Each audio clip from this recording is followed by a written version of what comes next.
Episode number 11. We're back this time with Abraham de la Montagne. My man, thank you for jumping on the mic. It's good to be here. I'm happy to be here. Yeah? It's always good getting to talk to you. What happened to your face, man?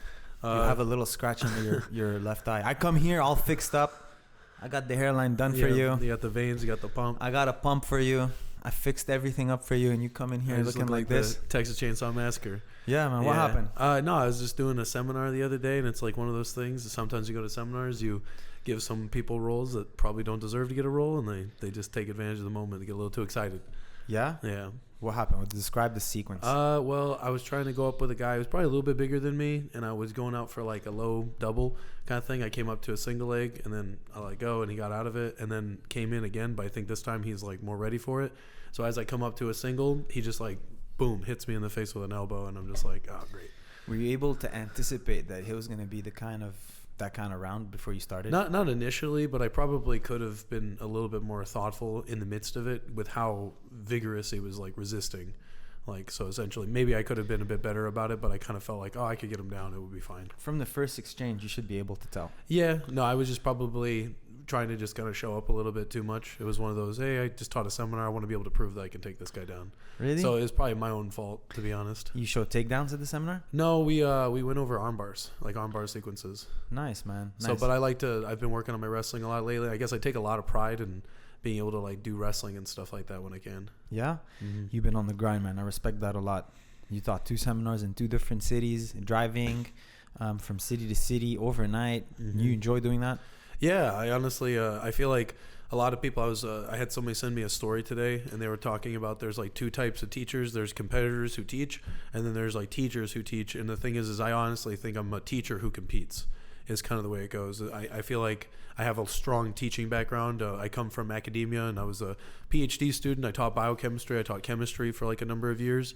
And then I started to like jiu-jitsu while I was in the midst of that. And so I feel like I've always been kind of a teacher, and then I learned how to compete on top of it. And so my true passion is kind of like, I think, going to be in teaching in the long term. We're gonna dive into all of that, my man. But yeah, no, I think I've seen some of your clips on Instagram. I saw some of your teaching. Really like your approach, man. Love how you break things down, make it very simple and then straight to the point. Appreciate that. Abraham de la Montagne. Do you know your family name is a French family name? I'm very aware of that, yeah. How come you have French background? Yeah. So I actually think they were like French Canadian at one point before like Canada was like officially Canada. So like way back in the day, and like they were like Quebecois, which means like, I'm sure as you know, like French citizens of Quebec, and then more or less they moved down to like Vermont, and then they kept moving west in the United States. But this is like before boundaries or territories were really established. And then my family eventually settled in like central Illinois in a place called Bourbonnais, and basically there's a bunch of Lamontaines down there that were like super Catholic and did the whole French thing. From the mountain. Yeah. You have that mountain strength, huh? Apparently. Yeah. Yeah. Well, it's Lamontagne now, but it used to be de Lamontagne. I think when they started coming to the United States, we dropped the day. Okay. Yeah. So you said you moved to Illinois. Your my ancestor did at some point, probably in like the 1800s or. So you're born in Illinois. I'm from northern Illinois, just outside Chicago. Outside Chicago. You lived there until what age? Well, I lived there probably till I was about 24, I guess you could say. I lived really close to the city till I was about 10, but then we moved to which was a more urban place, like kind of place where you couldn't really leave your block. Like my parents were very nervous about me just being out on my own or anything like that. But then around 10, I moved to like more of the outskirts, like the farm fields where it's like literally just corn everywhere. And then I could like ride my bike all around the town and stuff. Like, so that was kind of a nice transition. And then I more or less stayed in the outskirts of the like suburbs of Chicago, the cornfield areas, till I was like through undergrad, and then I moved to Oklahoma when I was like 24. Okay, so you grew up in like from when you were born, you grew up in like an unsafe urban area. Yeah, it was like one of those things. I was the only white kid where I grew up. No way. It was like one of those funny things. Yeah, and then I ended up being like nothing but white people when I was like 10 or 11. Okay, when you grew up, what was it? What were you surrounded by the most? Like in terms of like other races and stuff, or whatever, countries. It was Laotians, black people, and then Mexicans. So it was just like Latinos generally were like probably the most common thing, but just like African Americans and stuff like that, and then Laotians, which was a really big one. Laotian? They're from Laos. Laos. Yeah, people from Laos. So it's like kind of like Vietnam, but more inward. I don't think Laos touches the ocean. Oh, the oceans. Okay. Ironically, ocean's in their name, and they don't touch the ocean. That's crazy. Yeah. Yeah. Same with me. When I grew up in a place where there was like a lot of diversity. You know what I mean? In back in Saudi Arabia, when I lived in Saudi Arabia, same thing. You lived in Saudi Arabia? Yeah, man. I knew you lived in Lebanon, but I didn't realize you lived in Saudi Arabia. I was born in Lebanon, Uh-huh. and then we lived in Saudi Arabia until I was 13. Which part of Saudi Arabia? It was called Dammam. Where's Dammam? So Is that Saudi the Arabia, dad? you see, it's like a rectangle, Yeah. kind of. So I was on like the east coast of Saudi Arabia. Oh, so like pretty far away from like Mecca or anything like that. That would be closer to like Abu Dhabi, Yeah, or like Qatar, I think. I'm not too sure, because I know we were close to Bahrain. Okay, yeah, I know where that It is. was like an hour drive from. That's cool. I guess it's funny. Maybe it's just my stereotypes, but is it just basically a desert where you lived, or? There's a lot of desert. Yeah. There's a lot of desert. And you remember it? Like how old were you when you left? No, I was 13 when I left, man. Oh, interesting. I guess for some reason I imagined you were like a person who grew up in Lebanon until you were like 3, and then you moved to Canada. I was born in Lebanon, and then we would go like during holidays for Christmas, for Easter, summertime. We'd spend a lot of time in Lebanon, and where I lived, it was a compound, so it was like a gated community with a lot of different like nationalities. So we had a lot of other Lebanese, we had a lot of other Syrians, there was a lot of Europeans, a lot of British people, a lot of people from all over the UK. They were there, so it was a big mix, but no Saudis. Interesting. Okay. Very little Saudis. But while living in Saudi Arabia. While living in Saudi Arabia, gated community, man. They had to search your car before you got in. They had tanks like at the entrance of the, very like heavy security, man. I remember I met a bunch of Saudis when I was in undergrad, and they always really emphasized that it's not Saudi, it's Saudi. Saudi. They're like, it's Saudi. Saudi. And it was an interesting thing.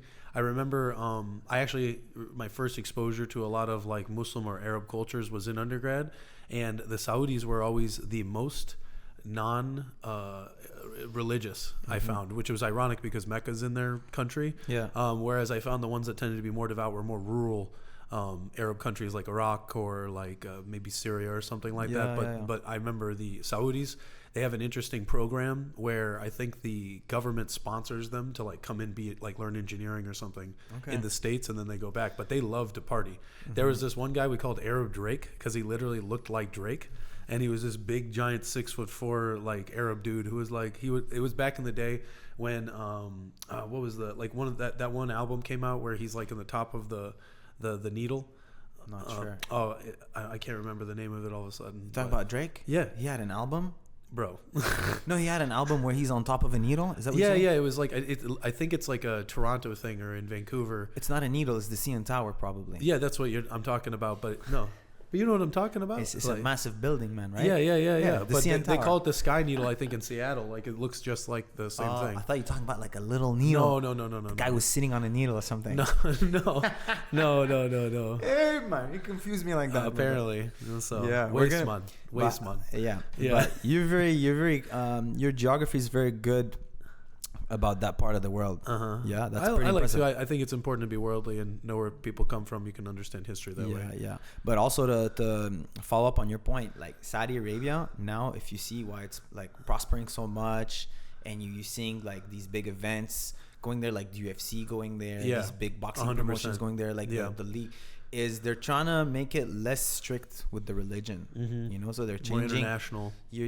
Making like whoever's on top that was very heavy with the religion, they're trying to put them to the side, and it's people who have like prosperity in mind that are leading the way. You know what I mean? Similar here. There's like elections now coming up, right? For you, what are your thoughts on that? I guess in what way do you mean? Like elections, like voting. Like who do I think is going to win, or like what do I think of how the election's going? What do you want to see? Well, I guess I just want to see a positive outcome, but I think oftentimes the problem with a dual party system is that we're kind of limited in our choices and stuff like that. And then oftentimes if you try to introduce a third option, I think the unfortunate part of that is that it only weakens one of the sides that's kind of similar of the two. So in the past, when they've tried to have like libertarian parties or other types of neo parties like occur, it's hard to actually get them off the ground because we live in a dual party system. So as far as it goes, I don't know. I feel like the YouTube video, or I guess Joe Rogan just had Trump on his podcast recently, so I kind of actually think that's going to be like a huge thing for Trump, because I think people just like to see stuff and feel like they can relate to him, and I think that honestly was a really good idea that he was able to get on there. And I think Joe extended the offer to Kamala too, but I feel like her tactic is to not so much show herself and to hope kind of like the media push her up and say that she's great, and so she never takes an attempt. She never can look like a fool. So it's like that old phrase where they say it's better to keep your mouth shut and have people think you're a fool than to open your mouth and remove all doubt. Okay. If you know what I'm talking about. Yeah. So okay. Well, I've never been like really involved into politics. I never really followed too much. I just want to see like more peace going around. I just want to see more peace. Like you see what's going on in the Middle East. It's very sad, man. A lot of my friends in Lebanon had to like move to a different part of the country. Like let's say Ukraine. Palestine. It's very sad what's going on in the world. And then there are other places, of course. There's this. I just want to see more peace, man. That would be great. Definitely everybody living better lives and stuff. I think everybody could agree that we want stuff to be a little bit cheaper. I think inflation's like crazy right now. Yeah. So whatever side that would actually do that would be amazing. If it could actually take place. And then what you mentioned about relatability. You know what I mean? I think that's also super important. Like you someone like Trump being relatable, it just people feel more comfortable, around feel like they see themselves and they're like, oh well, I'm just normal like him. Yeah, he's a dude. It's like he may be a multi-billionaire, but he seems to joke with us and make funny things like that. It's like, hey, that's kind of like my buddy, blah blah blah. He does the same thing. So yeah, I think that's oftentimes why people favor him. Yeah. So Abe, growing up, it was a little bit rough where you grew up, and then you moved, you said, to a more rural place where I still think it was rough in different ways, but it wasn't like oh my God, we might go to school and get shot kind of thing. Okay. Or had to really worry about getting robbed or anything like that. But I would say that part of what just made it kind of difficult is I felt like a lot of people had friends they knew since they were like preschool. Yeah. And I kind of came while I was in the middle of middle school. I moved there when I was like in third grade.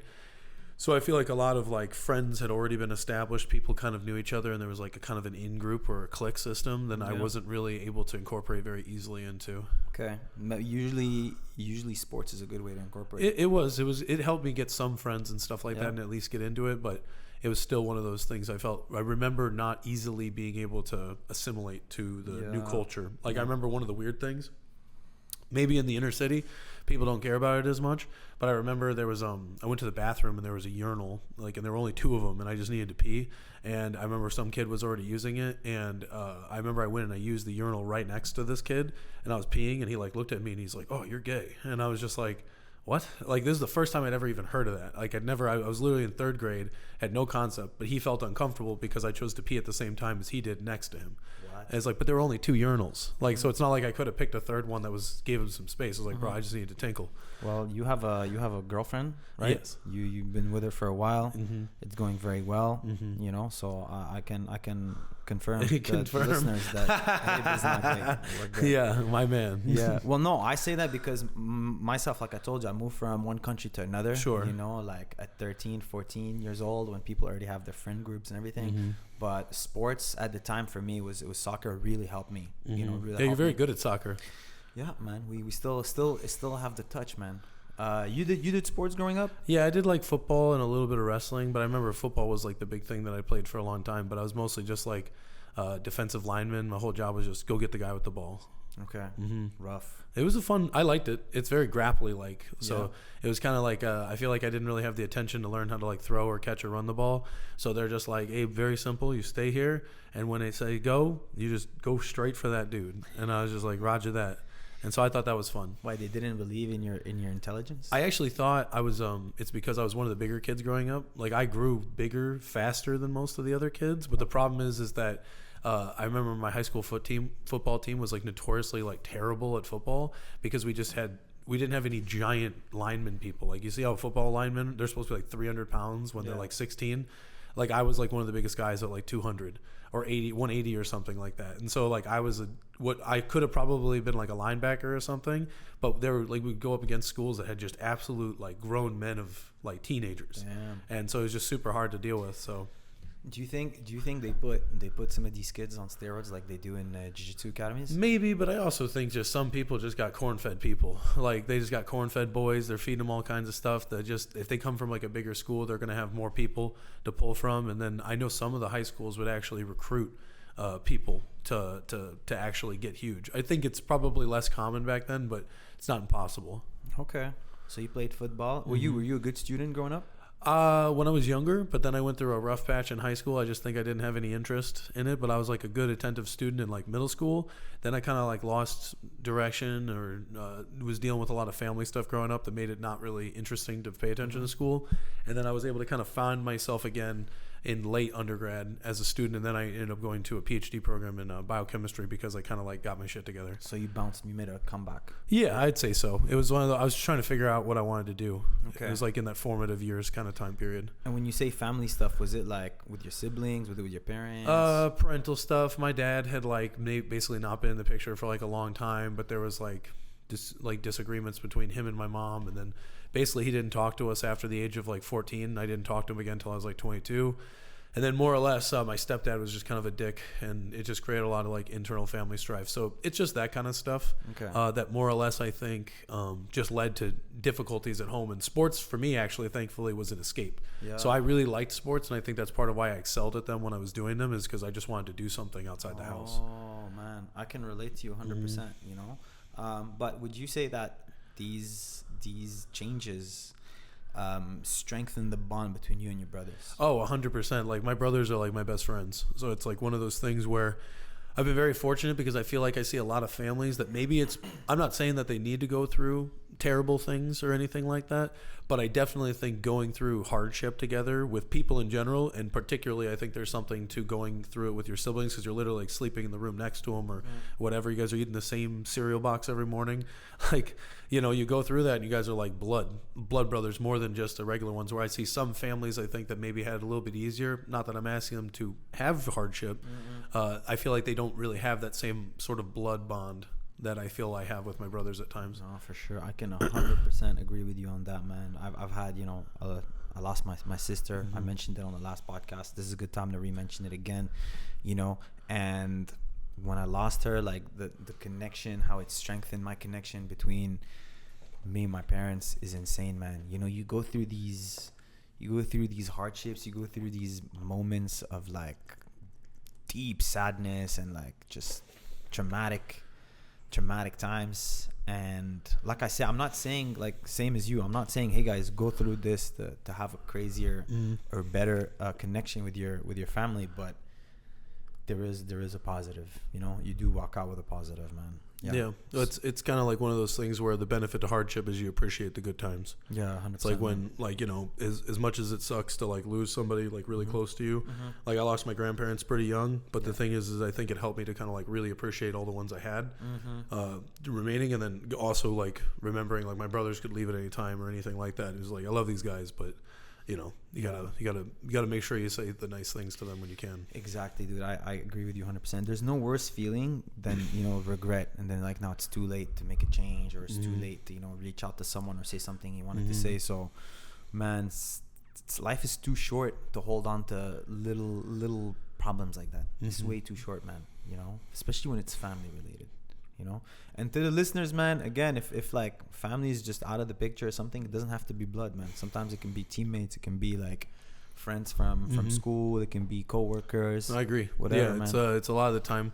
It's like I've had tremendously close relationships with people who weren't blood, but it's one of those things that we dealt with a lot of the same bullshit. Like I had like one friend who I'm still very good friends with, and what's cool about him is I feel like we can literally not talk for like 3 to 6 months or something, and then we just pick it up right where we left it, because we just understand, like, oh, you get busy, things happen, like it's one of those things. But he's been like my best friend ever since I was like in 6th grade. Yeah. So it's just like one of those cool things that's nice to have somebody that's like known you as long as like a family member. I'm very fortunate. Do you think we're gonna get to that level of friendship, you and I, Abe? I think we're already basically there, Taza. You think? Yeah. How I come here, I fade up for you. I saw the pump that you put on for me. I go lift weights, I get a pump. Come on. What do man. I come here? Like, I got this full mustache for you. Scruffy. Well, I came here right after training, and I just knew you wanted to see my post-training glow, so I know how you like that. I'll accept you however you are, my friend. Hey, thank you. Mashallah. Mashallah. To the listeners, that means what God wants. Yeah, He wants acceptance. He wants to feel relatable. He wants to see that pump too. Yeah, He gave you that pump. He is that pump. God gave me the pump. It was His plan to give me this kind of pump right now. Exactly. Yeah. No, I'm similar to you. I have a friend back from Montreal. We have almost like our own language, man, that we speak, like our own slang, our own. Yeah. And then same thing. It can be years we don't talk. Distance, work, whatever the case may be. Life takes you in different parts of the world. But it's important to have that, man. Yeah. And how is your relationship with your siblings now? It's very good, but it's one of those things where I think it's always like, I think a good relationship is always going to be like a work in progress. Kind of the way that I denote the value of a relationship is your ability to progress forward in that kind of thing. It's I think when you guys stay in sort of a stagnant state where essentially you guys aren't really actively progressing or moving towards something. Yeah. That's when I think you really have problems, is it gets stale. And so it's like sometimes with my brothers, I'll get to a moment where we're having to like work through something because we're all dealing with our own stuff. None of us had like really a dad growing up or anything like that. So I feel like commonly in our family, we're dealing with like the idea of being an authority figure to the other. And sometimes my brothers will like look to me as like an authority figure, as like, Abe, how do you deal with this? Or like maybe I go look into them, but like, how would you deal with this? And everybody's just, respect is a really big thing. I think amongst males interactions. Yeah. And so as soon as somebody doesn't feel respected, it's like, it's war. It's like one of those things, but ultimately we love each other. So we end up finding our way back, but we have to learn to have that dialogue of how to maintain respect, but also not feel like a total bitch by giving someone respect. Yeah. Well, you're the oldest one? Or? I'm the middle one. I'm the middle child. I have one older brother. He's about 4.5 years older than me. Okay. But he has Asperger's. So oftentimes they think that Asperger's is like soft, like the softer version of autism. So it's like, I know you're saying it's like, well, Abe, you must have the full version of autism. I didn't say that. Yeah, his face did though. But I was just saying, like, no, my family's a little touched by the tism. So it's one of those things where Asperger's kind of sucks because you're not so autistic that it's obvious you're autistic, but you're not like autistic enough to like get the pass. Like people are like, okay, there's probably something going on here. You're like just autistic enough to where people think you're kind of a dick, but then like you're not autistic enough where people give you the, no, it's okay. So he has it rough? What does he do? He got a degree in ministry and like wanted to be like a priest, but now he works at like FedEx and he helps teach special needs students. Oh, that's good. So he's doing actually pretty good for himself. He just had his first kid, like I think like a year ago or something. So it's like good for him. So I'm an uncle. So it's like one of those things. But he's like 35 or 36, has his kid, he's married, he's got all that thing, but he lives out in Virginia. There's a jiu-jitsu in Virginia, man. Go check him out. That's what I tell him. I want him to get into jiu-jitsu, but he's gotta figure out some stuff out first. Got to get money. Got to do the whole thing. He's putting himself through it right now. Really? Mm-hmm. Yeah. He literally works like 2 jobs, has a wife, has kids, has the whole thing. So you know how it is. You're there to support. Yeah. I love my brother to death. Good, so man. It's one of those things. The younger one, I know the younger one. Yeah. Elijah, I've gotten to train with him a bunch. Where is he now? He's a good kid. He lives in the Dallas-Fort Worth area, so he's an accountant up in Fort Worth. So he tries to come down when he has free time. Okay. So football, until when did football have a place in your life? Football was actually one of those interesting things my father got me into really young. So it's like my father is an interesting character because when he was around, he was actually very intentful and very good. And then it was kind of weird once he kind of left. But it was one of those things where when he was involved, I remember we started talking about doing sports and doing all these other things. And he was actually kind of worried that if he got me into football too young, I'd like burn out and not want to do sports when I was older. But I started football when I was like 4 or 5 years old. I remember the day he took me to not tryouts, but sign up. It was like a kids football league kind of thing. Yeah. And they took us and he was like sitting with me in the car and he was just like, "Are you sure you want to do this?" And I was like, "Yeah, I want to do this, Papa." And I was just like, okay. And then we went in and we signed up and I was part of like the Elgin Packers is what they called them. The town that I lived in was called Elgin at the time. And then they had like all the teams were based off NFL teams. Oh, for real? Uh-huh. Okay. So your dad was like pretty supportive growing up. Very, very much in terms of like sports and trying to get me involved and stuff. He had a lot of good habits he was trying to instill in us and stuff like that. So I actually think he was a fairly responsible person when he was around. Yeah. And then, so when you moved from one city to another, you kept playing football, right? Yeah, I actually, it's funny because by the time that I played football with them, I actually had more years of experience playing football than most of the other kids because their programs didn't start till like 9 or 10. Okay. So they were like just starting football, but I'd already been playing football for probably like 3 or 4 years. Okay. And then when you finished school, did you keep playing football? You mean like finishing high school? Yeah. No, it was one of those things that I actually stopped like my junior year. I got like injured. It was like one of those things where I remember I like messed up both my ankles and stuff like that. It's kind of funny because I used to take injuries a lot more seriously in football. But then when I got into jiu-jitsu, I'm like, rub some dirt on it, stretch it out. Like injuries are pretty bad, but I feel like they're kind of common in jiu-jitsu that you learn how to like treat them and work around them and do stuff. Where in football, I remember thinking they were way more catastrophic, but they were not that big. Yeah. What about now? Do you still have that same opinion about injuries? I'm much better about keeping myself safe. Where like just because I've had experience dealing with injuries, I tap early. I don't try to like ego a move or anything like that. I'm like, if you get it, you get it. I'd rather just figure out how to defend something than to not get hurt. So as you get older, you're learning how to deal with injuries better. Yeah, well, it's also because it's like the cost of getting injured is so much higher as you get older too. Yeah. You don't heal as fast. You know how it is. I know. I see you always got rubber bands on your body like every day. That's what I was gonna say, man. The more I move forward, the more like sophisticated I get with the before training, the after training. Yeah, you gotta do stuff. I have like a personal trainer who I work with, who shout out to Grappling Doc Kenny Gu. But he's like a friend of mine I've known for a few years, but he actually has a PhD in personal training, specializing in grappling, and so I've been using him, and he's helping me to like build strength, get conditioned, do pre and post like training recovery stuff. So it's been pretty cool to have that as part of like my team. Yeah, I saw one of the last video you did. You were doing these cars where you like turn your foot, the shin. I think it's like the shin box car, shin box. or that's a different one. Yeah, but basically where I get to rotate my hips and knees more. It's good. Like you don't think you're doing a lot, but you actually are. A lot of these things you don't think it doesn't look like you're doing anything. Yeah, but that's why I have trainer as well. And then same thing. The things he gives me is like, at first I'm like, okay, I'm gonna try it. Seems easy. Why would I do it? Then you feel amazing. Yeah, a lot of these things are like that. That's why it's like so easy to kind of maintain your body and then keep joints healthy, keep things moving well. Well, it's kind of like a kid. I remember I used to like literally run on 3 hours of sleep, no problem. And then as I get older, I'm like, bro, I need like 9 hours of sleep every night now. Yeah. Like I'm getting really good. I'm a professional sleeper. Like I get sleep. Like where I feel like back when I was like 22, I remember just like not sleeping all the time or thinking, I'll be fine. Kind of taking that for granted when I probably should have been sleeping just as much as I do now then. Yeah. But now I feel like I really value it, and I like make an extra effort to like get to bed on time, to get my 8 hours, 9 hours, even 10 hours if I need it. Yeah, it's very important, man. It's the most important thing. I try to aim for 9 hours in bed and then 8 hours of sleep because it takes some time to fall asleep. Yeah, to fall asleep, that kind of stuff. You might get disruptions in the night, something like that. Exactly. I've also started using a CPAP machine that actually helps. I don't know if you have to use it, but bigger dudes tend to have to use them. I feel like an old person looking like Darth Vader while I'm sleeping, but it definitely helps. Really? What does it do? What's the CPAP do? It basically, a CPAP, I forget what the actual acronym stands for, but it's something that kind of like forces air into your lungs and stuff, where a lot of time people's weight of their chest can be a little too difficult for them to, like they're trying to be restful, but their chest has to like open up more, but there's like so much weight on you sometimes if you're like over 200 pounds. They can do it. Some people have like an enlarged tongue that blocks their airways or things like that.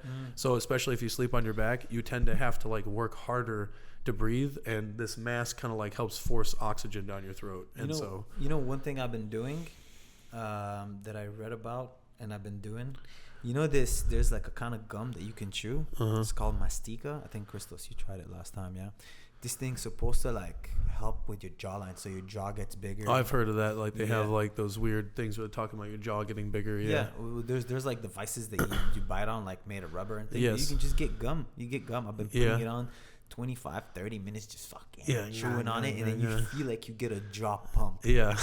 A jaw pump, my man. And then that could help. I don't know. Okay. Maybe that could be. It's an interesting thing if you were to like look at the biological history of what sort of muscle groups did people used to work a lot more that we maybe don't work as much.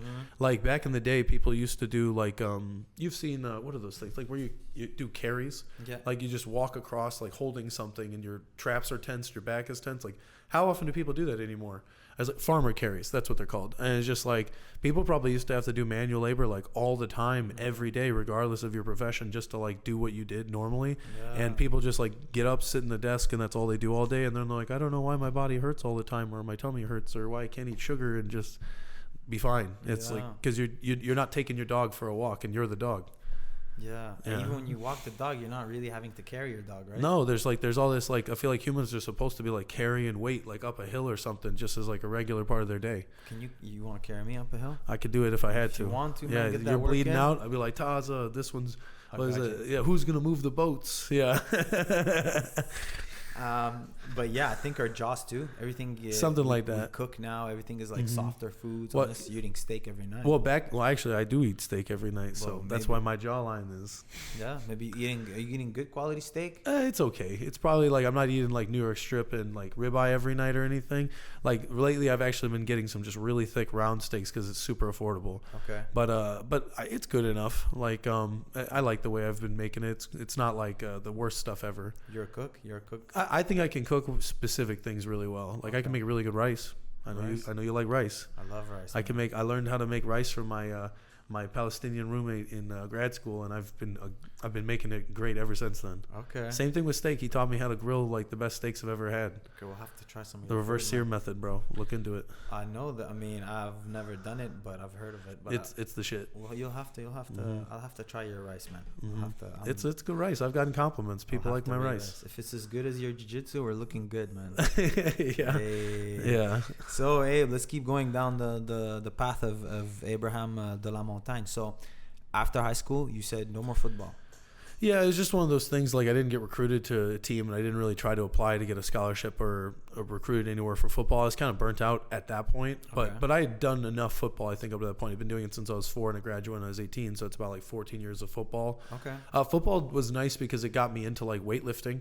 I remember when I was about 14 or 15, the team started like weightlifting before and after school, or doing like programs during the summer and stuff. And so I started getting introduced to like how to weightlift, how to do like squats, deadlifts, all that kind of stuff. And so that was a nice introduction for if nothing else, into weightlifting, because we had people like professionally teach us how to like lift and start working on programs and stuff.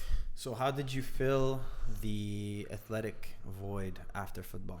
I tried just being like really active. I actually did try a little bit of jiu-jitsu when I was in undergrad for like about a month or so, but I couldn't stick with the program. It just wasn't really, I didn't really vibe with the club at the time. And then what ended up happening is I just started like weightlifting like a bunch. I started lifting a bunch. I actually got kind of fat when I was in undergrad because I wasn't just as active. I remember I just got turned into a Twinkie, and I was just like, you know how they have the freshman 15? Mine was like the freshman 40.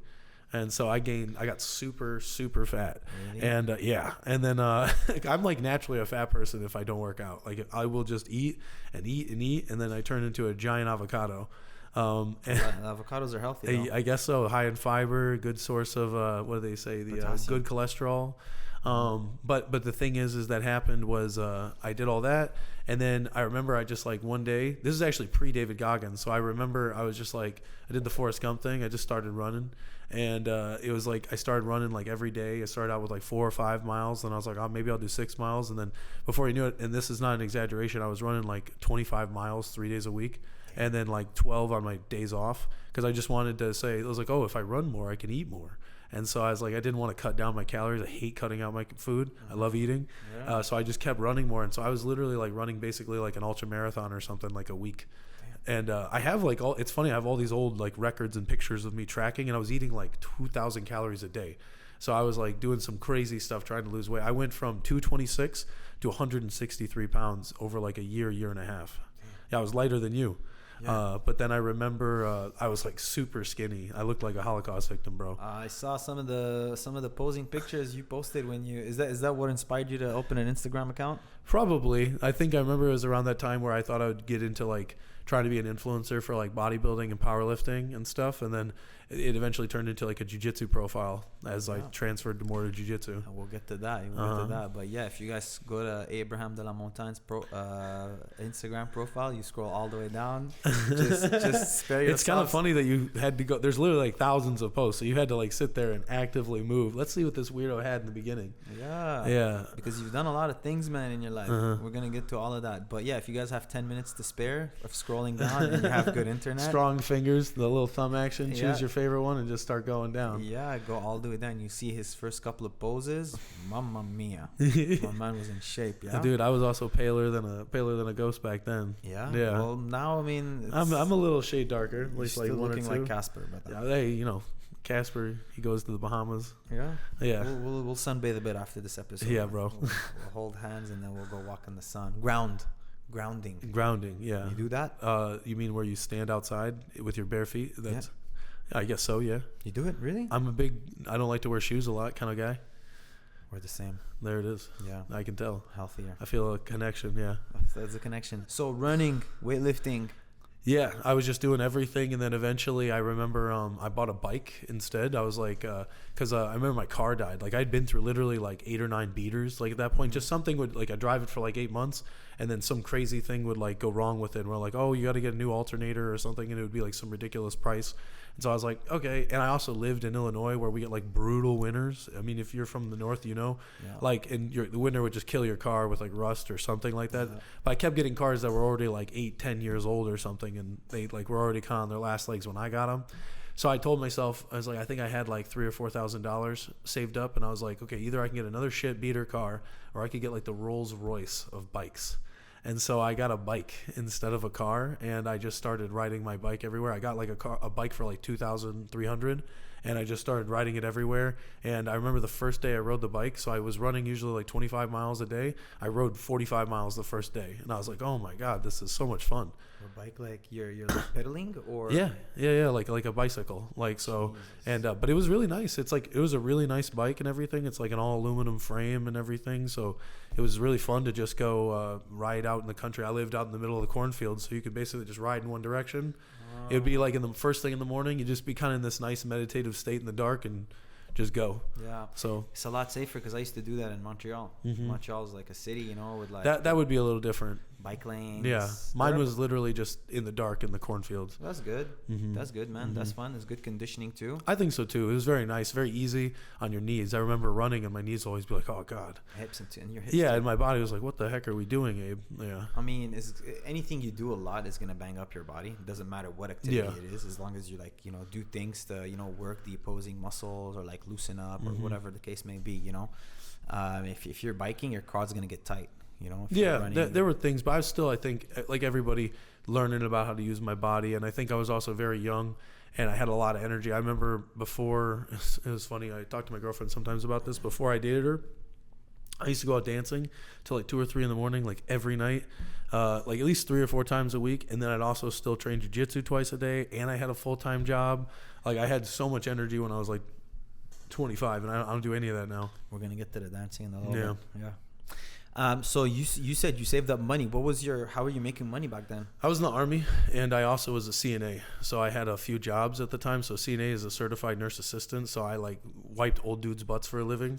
Like literally, like I would take them to bed and stuff, clean them and everything. I was a nurse basically. Wow. So I like used to take care of a few old people. I'd do hospice. So people who were dying, I'd take care of them until they passed away. Dude. It was actually a pretty rewarding job. Like literally one of the hardest jobs I've ever had. And I was in the military. So I was like, okay, like military's hard for like, oh, you got to get up early, you got to not eat food or hate your life, you're sitting in the cold rain or something. But this other one is like some person who's in pain is griping at you, and you also kind of care about them because you're like, it's kind of like taking care of your grandpa, or you know it's somebody's grandpa, where they're hurting and they're sad, and sometimes they do really kind things to show appreciations, but then you also see them on their worst days too. So it's like a mix. It's like you have a deep care for the people you're taking for, but you're also like, dude, can you just like chill? I'll take you to the bathroom in a second. Let me like clean you up. You're also like a loving person, man. You know. I try to like care for people. I try to be pretty sympathetic, but you know, sometimes it's difficult. It's like, but you gotta. It's part of being a man. Yeah, but I think that job suits you well. You know, taking care of people and things like that. I mean, you kind of do it as a coach now too, no? You have to. Yeah. You have to learn to be sympathetic and relate to people, because that's the only way you can really like know how to cater to what they need and teach them. And they also have to feel like you give a shit. Yeah, I talked about that with Landon last week about, you know, when you start coaching, people are gonna approach you with like personal things sometimes. Oh yeah, it's sometimes the first thing they bring up. They're like, so I really want to learn how this Kimura, but my dog died. And it's just like, what? Like, but they'll want to do it because a lot of people do jiu-jitsu for reasons more than just being competitive or good. They come in because it's like their therapy. It's how they have friendship. It's how they do it. And they kind of like come to you almost like you're like a pastor to them in some way. Yeah. It's like a weird like level of responsibility you have to be aware of. Well, honestly, there are two ways to go about it. Like you can go I know everything, I'm gonna guide you everything, or you can like just discuss and show vulnerability, kind of like probably the better way to go. That's what I do. I'm like, brother, I don't know, like I'm not the weighing one, but I just hear them out, and then sometimes just by asking questions and like trying to get more information, they kind of figure it out on their own. So just 100% just listening, dude. I mentioned the exact same thing with Landon on the podcast last week. Like a lot of people just need someone to talk to sometimes. Yeah, and that's kind of like, that's the interesting thing I think a lot of jiu-jitsu coaches can learn to appreciate is your only job is not to teach jiu-jitsu. It's to also, you're kind of there to be like a leader and be a supporter and be a friend in a lot of ways. Like a lot of people are going to come to you, and let's say your goal is to get them good at jiu-jitsu. You need secondary skills or soft skills in order to get them into that place. A lot of people don't want to learn an armbar from you if they think you're a dick. So no, 100%. Yeah, it comes down to just, my sister used to say that all the time. Like the most valuable thing you give someone is just your attention, your attention, and then like your time and like your appreciation, not free appreciation, but like legit care, and legit attention and energy to someone. You know what I mean? So yeah, I can see you being a CNA. It's called. Yeah, certified nurse assistant. When did you start that? It was just a job I started doing while I was in undergrad. I had a lot of just not disposable income, but I was in the military, and so they give you basically a thing called the GI Bill, or like not the GI Bill, but there's some sort of like bill that they give you more or less that you can use it as a tuition waiver for college. And so I used the military to pay for college while I was in. So I went to college while I was in the Army. So you had 2 jobs? I had a few things. I remember actually another fun job that I did during the fall was I worked at haunted houses pretty regularly. There'd be like these haunted cornfields and stuff, and you just put on a mask and you just like ooga booga. Like you know who did that? Actually, Gordon used to do that. Oh really? It's a fun job. Gordon and Nikki when I say we, like, because I felt so like, did they welcome me? And they really made me feel like part of the family. That's awesome. Yeah. Well, you've been part of the team for forever. Yeah, I was with them when we were back, even before they like, and even in, because there was a point where Gordon moved from New Jersey to the city. He moved to New York. Even before that, yeah, they used to do this job, and it's like they loved it, man. Yeah, they really loved it. It's a fun job. Like I kind of like being around the rural areas, because I find that people are realer there, more down to earth, family oriented. Plus it was such a cool job. They're literally like, okay, we'll pay you like $50-$60 a night. You just come in and you scare the crap out of people, and it's basically just fun. It's like, have fun with it. They encourage that, because if you're having fun, other people are going to have fun, and you go out and you're just like, your whole thing is just to make people laugh or scream or whatever. And then they made these delicious cider donuts. They said, oh, you can have as much cider donuts and apple pie or whatever, because they also made like apple pie and shit at this place, and it was amazing. And they're like, they would just bring it. You get like hot apple cider, and you're like, phew. It was a sick job. It was literally just like 10 minutes from my apartment, and I'd just do that on the weekends. I love that. And they'd give you like bonuses if you worked every weekend. So you came in, you got to scare people for money. So I did that a few times. That was a pretty fun job. The fat kid in you must have loved the cider. Oh, dude, the fat kid in me like comes out. Like right before this, you just kept giving me like banana chips and like you ate the salmon sandwich and stuff. I'm just like, oh, I could eat. Yeah. I got you, man. After that, we'll fill you up before you go to teach. Oh yeah. Yeah, but that's cool, man. You grinded, man. I respect that. I respect the grind, man. So you said you were in the military. What made you want to go to the military? Just the money? I think at the time, if you would have asked me, I would have been like, oh, I love my country. But honestly, I think I just said that because I didn't want to like admit that, hey, we needed financial support. But kind of looking back at it, and if I was being honest, I like didn't have a way of paying for college without the military. There was, I guess, some love of my country and patriotism, you could call it, but I wouldn't say that would be the main priority. Okay. I definitely was just trying to move forward, and I knew that if it's kind of like fish. If fish or sharks, I guess, are like this, if they stop moving, they die. The way they breathe is by moving forward. Oh, really? And so it's like, yeah, sharks actually, if they swim while they can sleep and swim at the same time. They don't ever stop moving. What? And so it's like kind of like that, where I felt like, kind of coming from the house that I went, I've always had that poor people mentality that if I don't know how to pay rent, I'm on the streets. So I was like, oh, I better, do something. So I was like, the military was a way that I solved that problem. The military gave me a pretty stable income in junction with like 2 or 3 other jobs I would like juggle while I was also doing like chemistry tutoring, or I was working like little side like jobs on the side. So I was doing pretty all right for myself for the most part. Yeah, well, it's same. One of the first things when you walked in today, I told you, man, you grind. I really respect like how much you grind. You compete every week, or you're teaching, or you're somewhere, or you're trying to be active. I'm trying to be active. That's the mindset. That's our human like nature, you know, to always move forward, man. Some people have it more than others, but I really like the level of you know, drive that you have, man, and you carry. Well, it means a lot to hear you say that. Yeah, man, no, for sure, because you know, I can compare. I'm not saying that comparison is a good thing to do, but I see people, some do more. It's just respect. It's just acknowledging. Okay, cool. Yeah. Yeah. So what was the main thing you feel like you learned from the military? Honestly, just how to talk to like grown men, I think was like kind of a thing. I feel like growing up, not having a lot of masculine figures in my life and stuff like that, or being in a community of just like, I learned a bit of that when I was in wrestling or football, but I remember like it was like kind of like there's like beginner, intermediate, and advanced, and the military was like the advanced skill level for learning how to work with other dudes.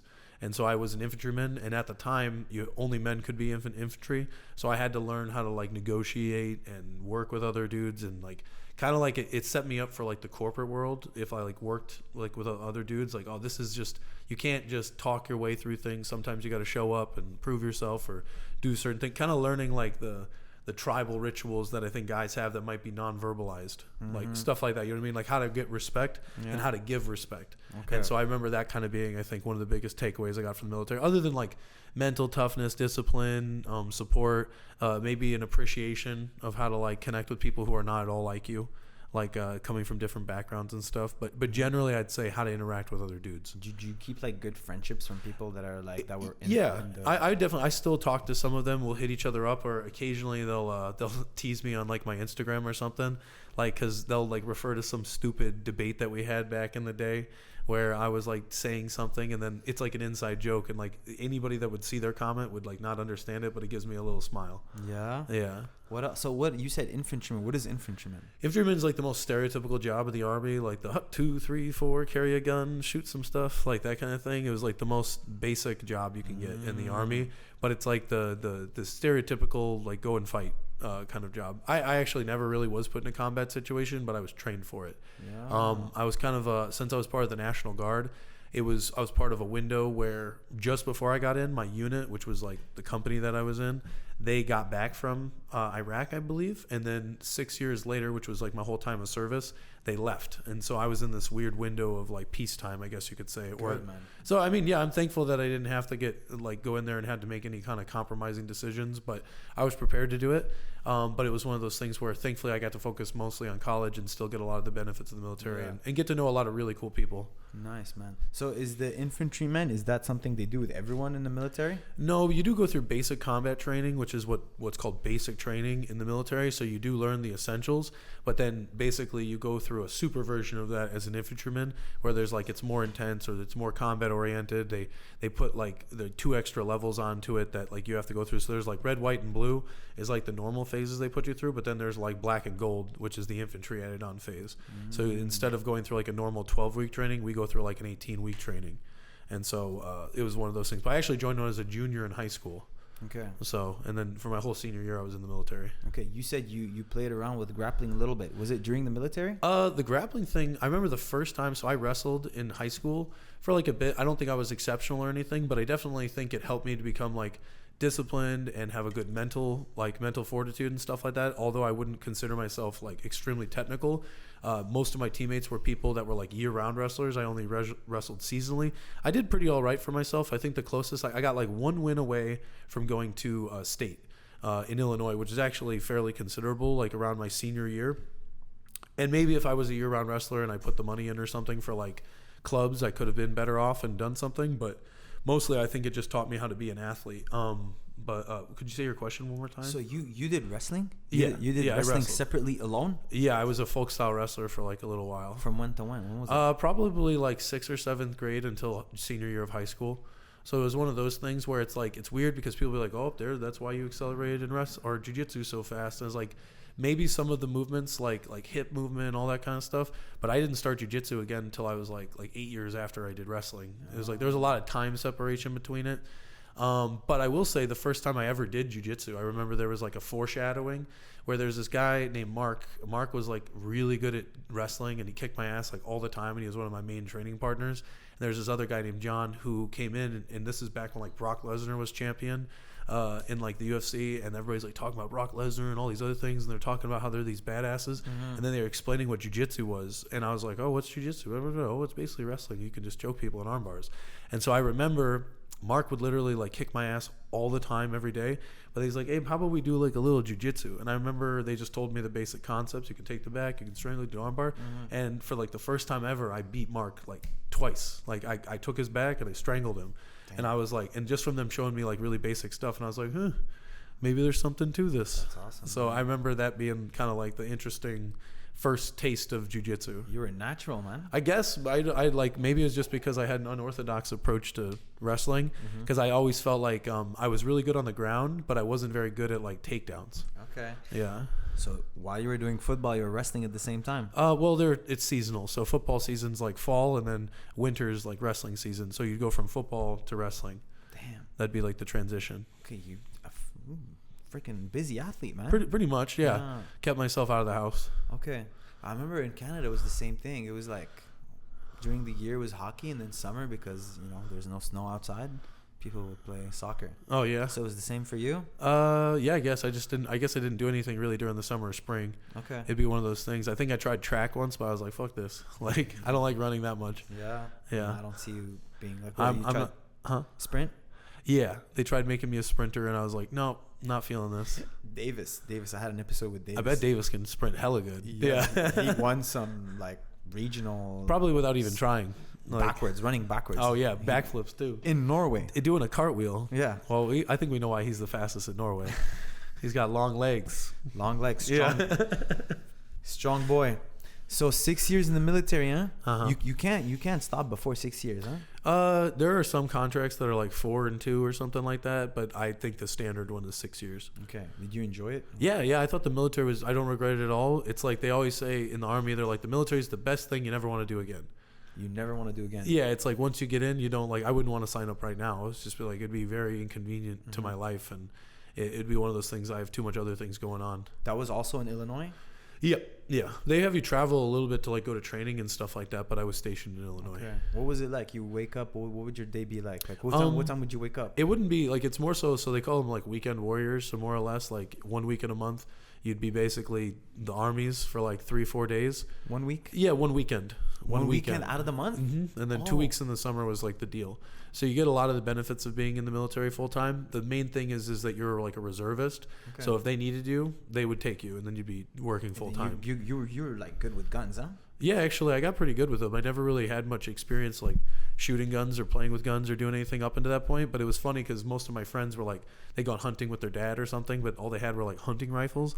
And then all the guns I had touched were like machine guns or Call of Duty guns or something. I was like, oh yeah, an M4, yeah, I can take that apart, put it back together, whatever. I was pretty good at shooting actually.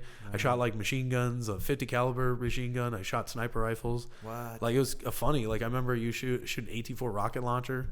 Rocket launchers too? Yeah, I've shot rocket launchers, so it's pretty fun. That's insane. What about grenades? You throw grenades? Oh yeah, grenades are like one of the first things you do. They teach you how to throw a grenade? Mm-hmm. Yeah, it's kind of scary because it could literally blow up in your hand if you don't do it right. Has there been like... I'm sure there have been accidents like that, but nothing happened when I was there. One of the coolest experiences was we'd get to ride in like helicopters and shit. I remember one time I was... we were like flying over like Wisconsin, and we were in a Black Hawk helicopter. Okay. And I was sitting on the side with my feet hanging off, and I like had sunglasses on. I remember I took my phone and I started playing "Fortunate Son," the Vietnam song they play, like "Dear near, dear near." Okay. Yeah, like some folks are born, like that thing, and it was super fun. It was like one of those cool. Oh my God, we're in a helicopter listening to "Fortunate Son." You said Wisconsin, weren't you in Illinois? Yeah, but that's where we would go and we'd do a lot of training because they had like these big military bases. This one called like Fort McCoy, which is like central or north Wisconsin. And so it'd just be this huge forested area where you just basically we would do missions. Okay, my U.S. geography is getting better the more I live here. Uh-huh. So Illinois. So do you know where Toronto is? Yeah. So Toronto, exactly west across all the lakes is Wisconsin. Yeah, I know where Illinois is, but Wisconsin is north of Illinois. North of Illinois. Yep. So you have Lake Michigan, and you go up. I believe it's Lake Ontario. Like it's right next to Lake Ontario, or and then I think it's Ontario. So one weekend out of the year you would drive. Not up to Wisconsin, but it would be situational. Some weekends we'd stay in Illinois and we do all our training there. But sometimes we would go and drive up to Fort McCoy. We would do training up there, shooting, riding in helicopters, or doing whatever. We would do imitations of missions or something. When we'd leave for like 2 or 3 weeks in the summer, we'd just pretty much usually go up to Wisconsin or Louisiana. Okay. So you were doing this 1 week out of the year. What was your goal in life during that time? At the time, when I first went to undergrad, I wanted to be a medical doctor, but then I didn't have the grades for it, and I was like, oh, okay. Like I was kind of being a stupid student, and I just wasn't pushing myself. So I remember having like a 2.6 GPA and thinking, oh, I can go to grad school with this, right? And then like I had like a very honest talk with one of my guidance counselors, and he's like, no freaking way. But then he's like, you got to like work your ass off to get these grades up. However, by the time I graduated, I had a 3.45 GPA. So I caught up quite a bit, but still a 3.4 isn't as good for medical school. They want like 4.0s. That like, but 3.45 was good, a pretty good one for just different degree. So I ended up taking kind of a lateral shift, and I switched into being a researcher. So I was a biochemist. A lot of people will study biochemistry so they can go to medical school. So I instead studied biochemistry to go be a scientist. Research. So I went to University of Oklahoma with a PhD program. Oh, okay. So once you graduated in Illinois, then you decided to go to Oklahoma. Yeah, I got a full ride to Oklahoma for biochemistry, and I taught chemistry there. Because it was a good school? Yeah, it actually was a pretty good school, but honestly, it was the best school who had offered me a full ride. And it was a bigger name school. They had a good program. There were other schools that offered me full rides, but I just didn't feel as called to them. And honestly, like it was probably Providence. It was guided by God in the sense that I went to Oklahoma because me going to Oklahoma made it so I can train with John, with the team. Because he literally ended up only being like 3 or 4 hours away, because I went to Oklahoma and I was going to move to Texas, and I thought everybody was going to move to Dallas when they were going to come here, because Gordon said they were going to move to Dallas. So I was like, hey.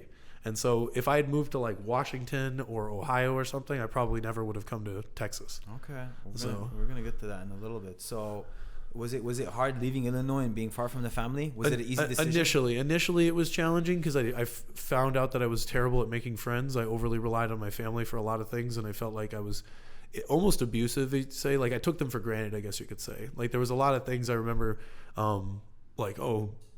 maybe being like just kind of an immature kid. Okay. Saying things, taking advantage.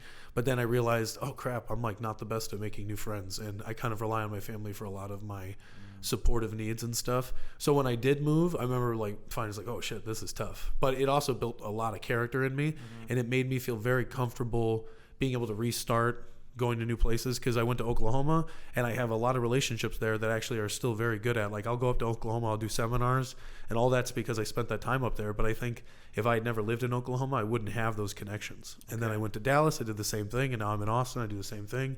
I've been to Houston, do the same thing. Like I know how to go to a place and get to know the area. But that's because I was forced to learn that skill in Oklahoma. Well, that's an important skill, man. Yeah, like as a coach too, like we said, you're gonna learn how to relate to people. You're gonna have to learn how to connect with people, when they come up to you, and it's a very important thing, man, for you to be able to connect with people, man. I feel for a jiu-jitsu athlete, it's more than just competing and winning competitions, man. You know what I mean? Well, especially if you want to make money.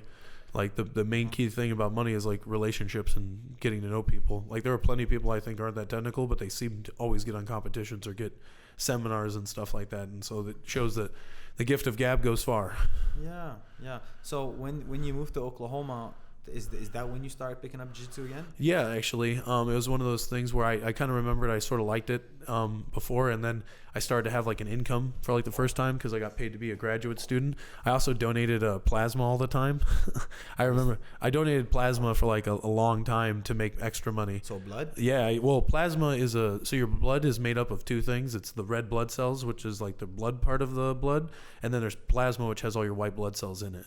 And so you can go to a lot of places that are like plasma donation clinics, and they'll literally just pay you like $300 or $400 a month to give them plasma. And so I remember I would like ride on my bike, go give plasma, and then get Chipotle right afterwards. And they pay you like $40-$50 each time. Is it like, how would you recover from giving so many white blood cells? Well, you just eat a good meal. Like you basically just go and eat. I think it was kind of draining. And when I started doing jiu-jitsu more, I didn't continue it. But I remember like, oh, this is a nice way I can make an extra $400 or $500. I paid for groceries with it. So to me, it just seemed like I'm young. I'm going to take advantage of it. I still got these. I got these things that make me look like I'm a heroin addict in my arm just from donating plasma for so many long. Is that what it is? Yeah, other than the heroin addiction that I also had. Yeah. I'm white. That's how it works. I was in Oklahoma. That's just what you do.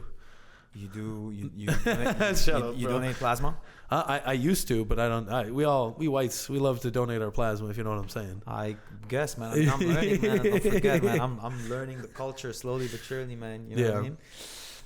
Okay, what made you want to start? How'd you pick jiu-jitsu? Is it just because you've done it before? Do you mind if I go to the bathroom really quick? Yeah, go for it, man. Tinkle. I'll be quick.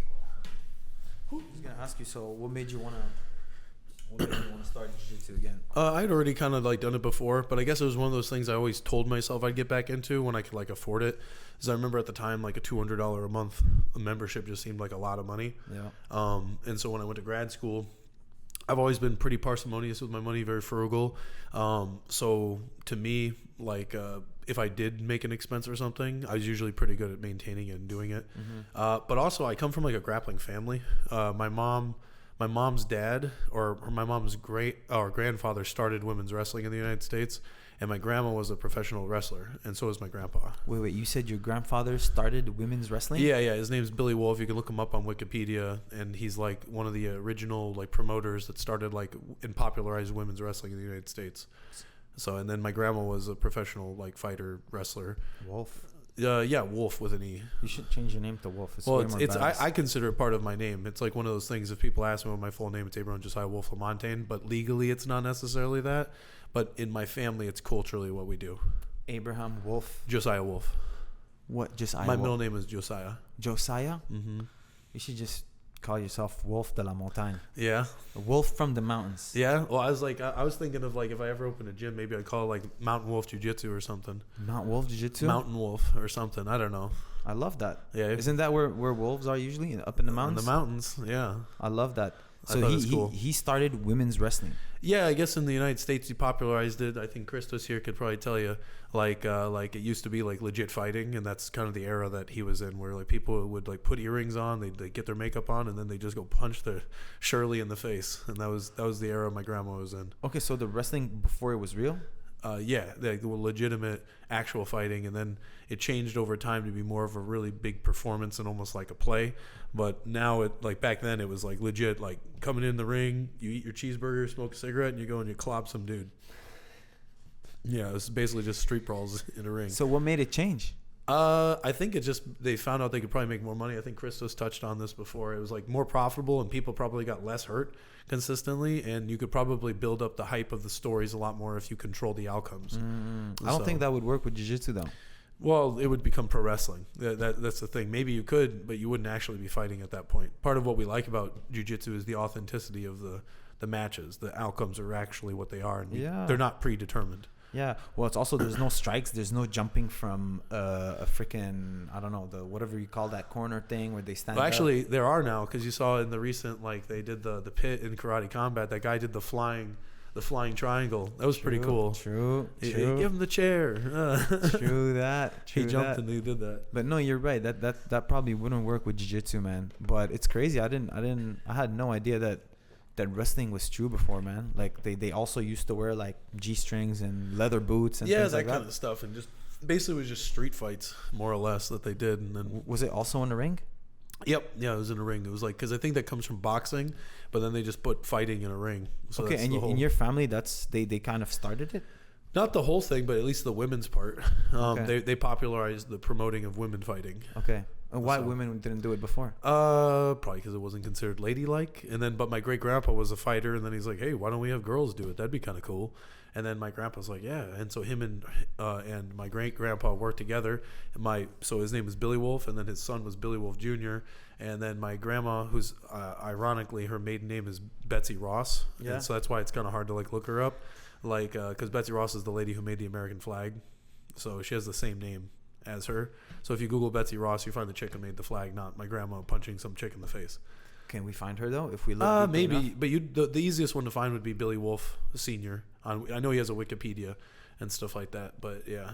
That's crazy. So that inspired you to like. I guess so. It was like one of those things where as a kid, I remember we always had the normalization that we're like fighters. Like that's like part of our family culture is we wrestle and we do that kind of stuff. Okay. And so jujitsu to me was just a modern day expression of that kind of thing. So your days would start off with research. Mm-hmm. You would wake up. Yep. Go do research in a lab. Yep. What were you researching? I actually did a whole bunch of stuff. So I was a biochemist, but I particularly specialized in things called nanoparticles. So all that means is really small things. Like, so nano is more or less a reference to a size. Like if you like, it's like saying like I was the feet particles. Like I said, I know he's not feet particles. The meter particles would be a better way of putting it. It's all relative. So nano means really small, but I believe it's like 10. It's like 1 × 10 to the negative ninth. So it means like 0.000000. Yeah. That's like the scale they use it, so it's that small. For example, I believe, don't quote me on this, but I think DNA is like 40 nanometers, like long. Like Okay. like if you look at like one of those things, or wide, Mm-hmm. I can't remember it exactly, but that's how big we're talking. Is like DNA is like that small. So I worked with engineering viruses to do different types of applications for genetic engineering or different types of expressions or cancer treatments, all kinds of stuff. It was a very cool lab that I got to work in. You enjoyed it? Yeah, I thought it was really fascinating. I liked kind of being able to learn how to put stuff together, take it apart.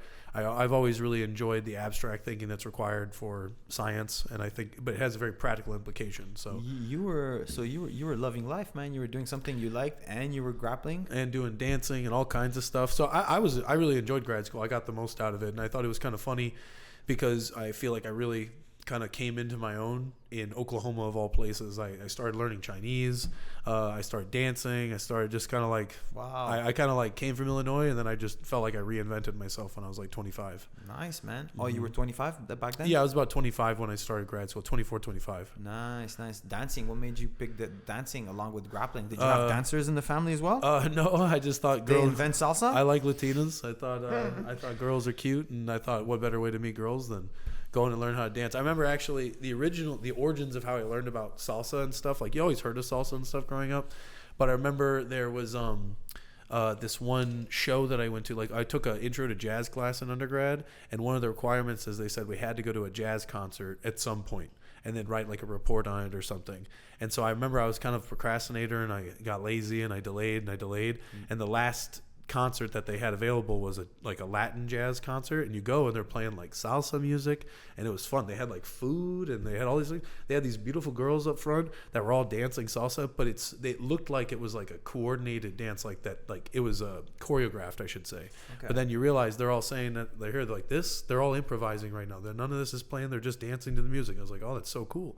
I remember they were like, I had a date with me at the time, and they said, hey, we can teach you how to do the dance if you guys want during the intermission. And I was like, oh, let's go. And I was talking to her, and I was saying, hey, how about you learn to do the dance with me? We could go. And she's like, no, I don't really want to. I was like, oh, but it looks like a lot of fun. We could try it. And they said she was too nervous and shy about the whole thing. I was like, okay, fair enough. But I just remember seeing like that kind of thing and realizing like you could learn something like that. It's kind of like jujitsu in a lot of ways. Like once you kind of learn to use it, it's hard not to use it. Like I guess it's like there's a flow. There's a feeling of dancing like that you get in jujitsu as well. Okay. So it was a school requirement at first. Yeah, just getting exposure, but not learning to dance. Okay. Like it was one of those things where it's just a part of the Latin culture where you go out and dance. I particularly specialize in a dance called bachata, but I do salsa as well. Nice. Hey, Abe also. So while I was scrolling down his feed, you're a good dancer, my man. I try to. It's fun. You're actually good, man. And you're advanced. Like you pull off different moves. It's not like, because I remember when I was in Puerto Rico, I would like before practice I'd grab Fernando, and then there's nothing gay about it, bro. We would like literally like dance salsa together. Do a little merengue. But this like I knew like 2-3 moves. You're doing like 25 moves. Bro. Yeah. How does it work? I'm like the Oliver Taza of bachata. Hey. Yeah. Hey. Yeah. Let's go. Yeah. Okay, high level. So man. hey, maybe you said it. So yeah, but it's a lot of fun. It's just a great way to meet people in general. It's a good way to get out of it because it's very different the kind of people you meet in dance than jiu-jitsu. 100%. But it's also very different. Jiu-jitsu and dance were very different kinds of people you'd meet than meeting people in the lab. Yeah. So I thought it was just a cool way to have like a buffet of different kinds of people to talk to. Like, oh, you want this kind of person, an academic? I'll meet them in the lab. Oh, you want a person that's just like fun and go out with your friends, hang out till 2 or 3 in the morning? Dancers. And then like, oh, you want to like grind or go have a good workout and meet your bros? That's jiu-jitsu. I really want to learn how to dance, man. It's fun. You could do it. I guarantee you have every much as capability, if not more, to be better than me. I mean, I have belly dancing skills. I bet you do. Yeah? Yeah, I bet you do. Belly dancing skills, the Middle Eastern hips, you know what I mean? No, I'm serious. I love dancing, but like when I was in Mexico not too long ago, I went to the Old Town, and on a Saturday night, and they were playing music. It was outdoor, people like couples from all ages. Super fun. Yeah. So nice, man. But I did not know how to dance. And then honestly, they were pulling different moves. They're probably doing cumbia too.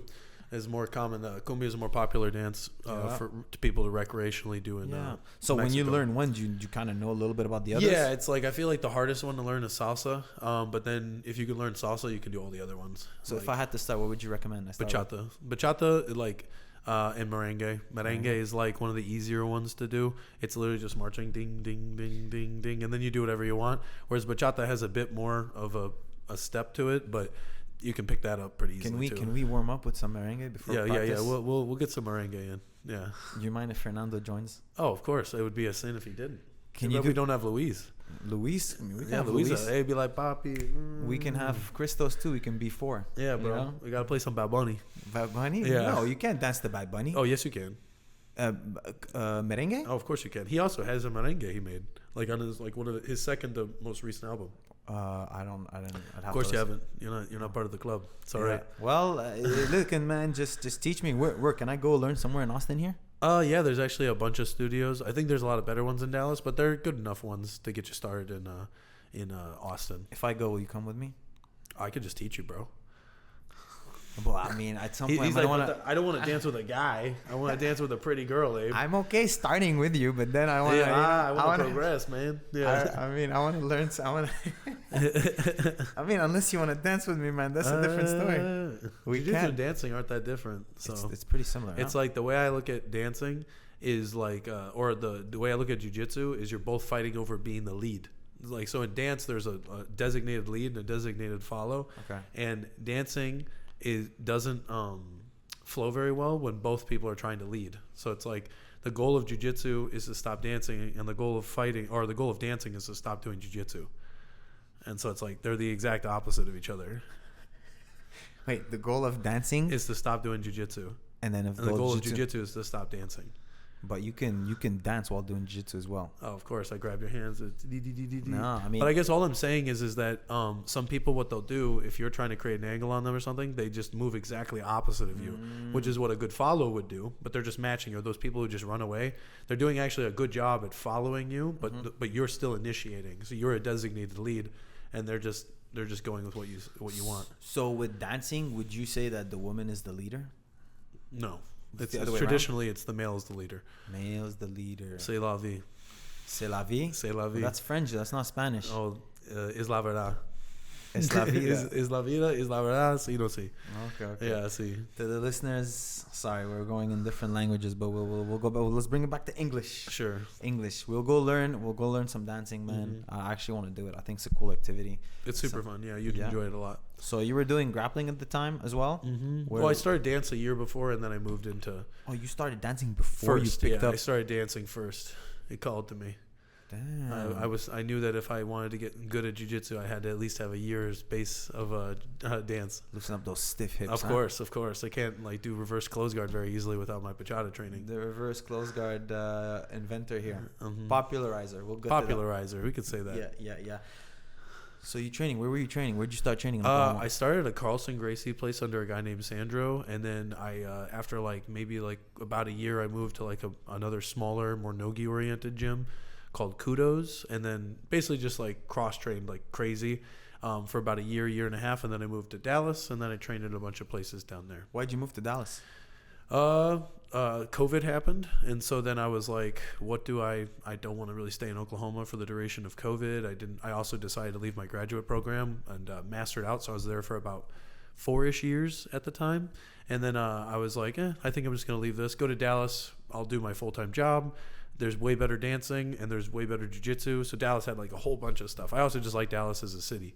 And so it was like one of those things. Also, I anticipated that possibly DDS would move to Dallas potentially. So maybe if I move down there, I'll be there when they come. Okay, yeah, you mentioned that earlier. Yeah, I mean, when then you guys didn't. You moved to Puerto Rico. Yeah, well, you could have come down to Puerto Rico, and then you could have been, you could have taught me salsa there, brother. Could have in the place. So wait, when COVID hit, you stopped all the research stuff. Yeah, it was. We weren't allowed to do anything. It was we were forbidden from being in the lab and stuff like that. And then ironically, my professor got like investigated by the FBI and stuff. So it was honestly a sign from God that I left, because they were all telling me I was dumb for leaving initially, but then they're like, "You're a genius.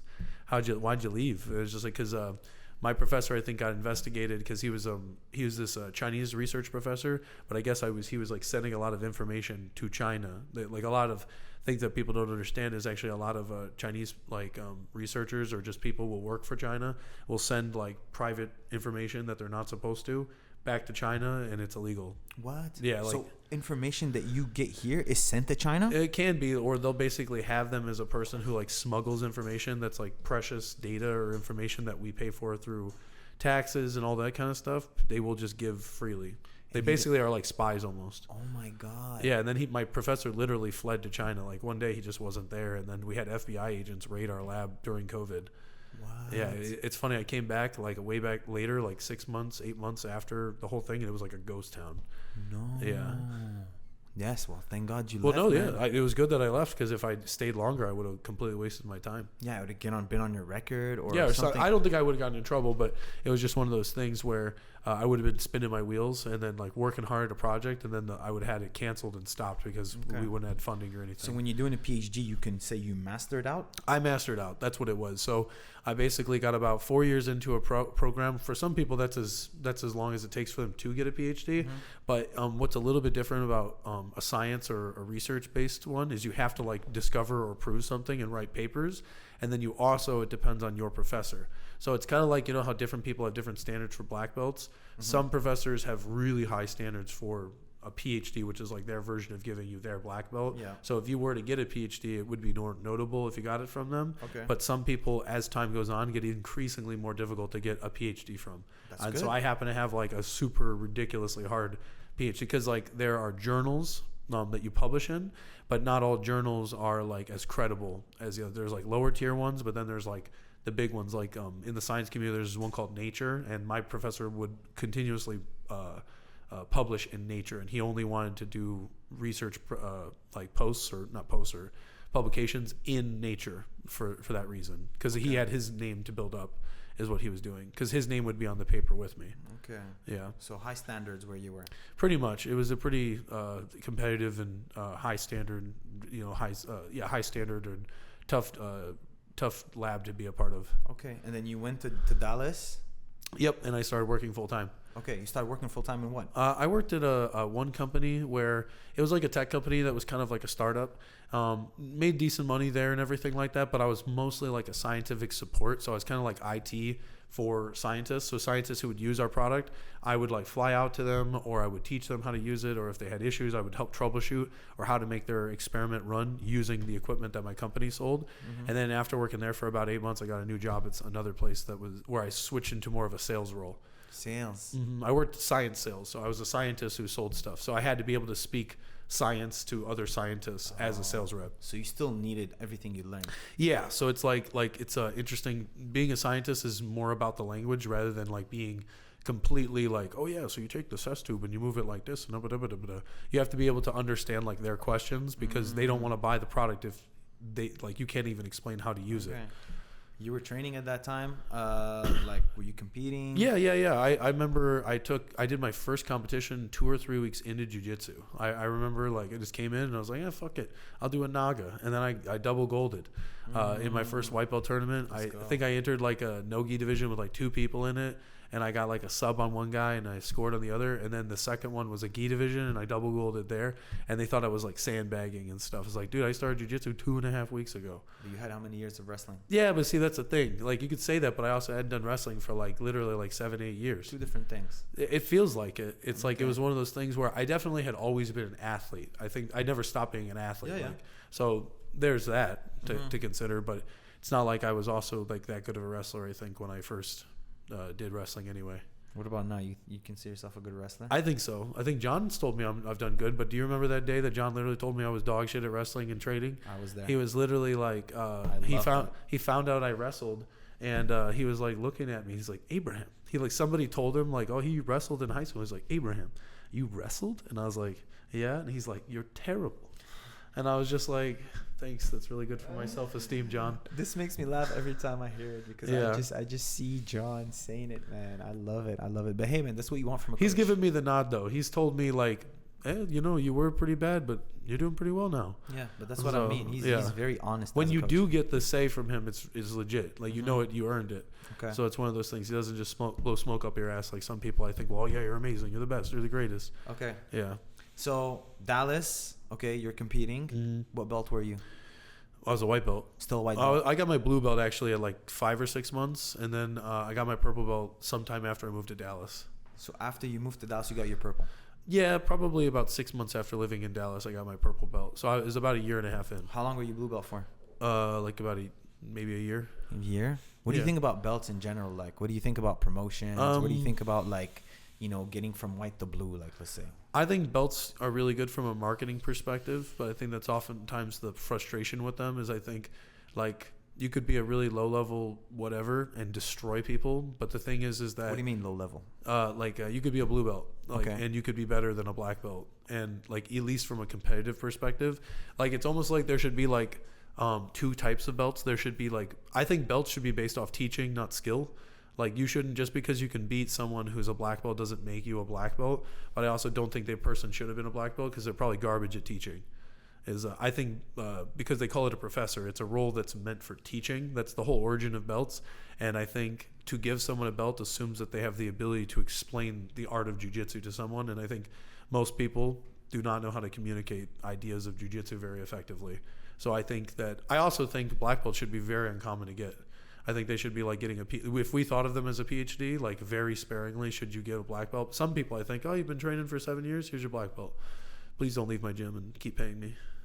Like, I think they do it for money reasons largely. But I think John kind of thinks that too, where he thinks mostly belts are just symbolic and one of those things that you should be just focusing on technique and technical development, whereas some people need that little, here's your blue belt, here's your purple belt to keep them there. And to like keep people in it, because I've known some people that are like you're really pissed off at a gym.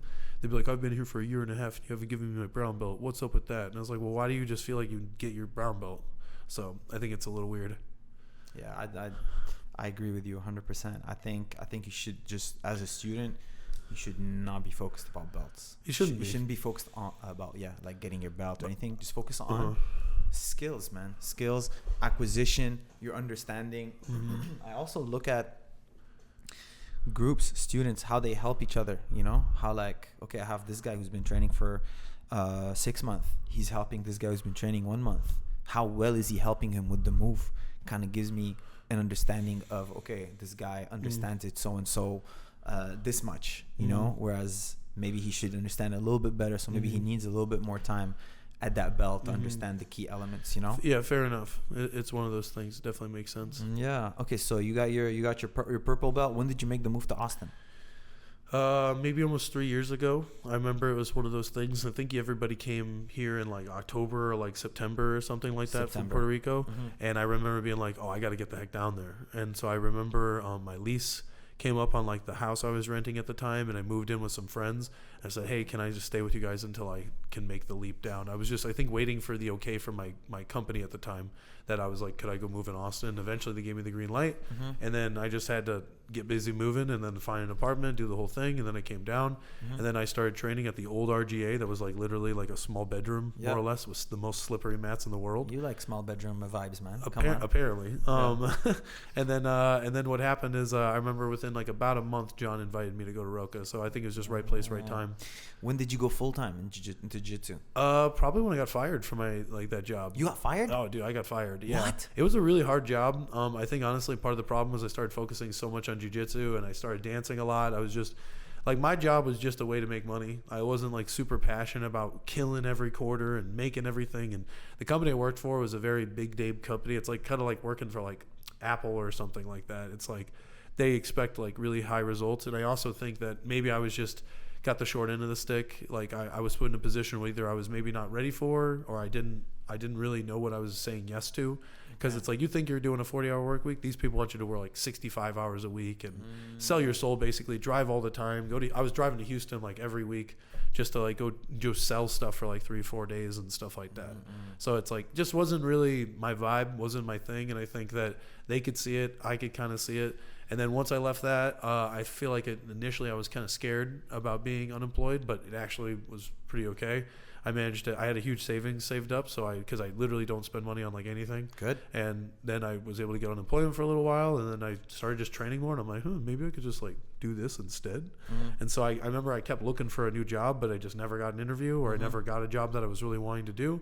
And then it just kept going on. Before I knew it, I was training twice a day. I was always in Roca, and I was like, I started getting seminars. I started getting more privates, and I'm like, I'll just take a massive pay cut, but this is way better. Yes. I was happier with more fulfilled. It's similar to when COVID hit, and then you had to stop doing the research. Exactly. And it was kind of like, at first, goddamn, I'm not too sure it's a good. Yeah. Am I fucked? Yeah. Did you have that gut feeling that was telling you this was the right thing when you stopped doing the research? There definitely was a sigh of relief, like, I'm glad I don't have to do this anymore, because I was getting really stressed out, like trying to make it work and nothing was happening the way I wanted it. Okay. But then like once I kind of accepted that, it's like, no, it's dead. Like, it's like, imagine there's like a person dying on your table and you're a doctor.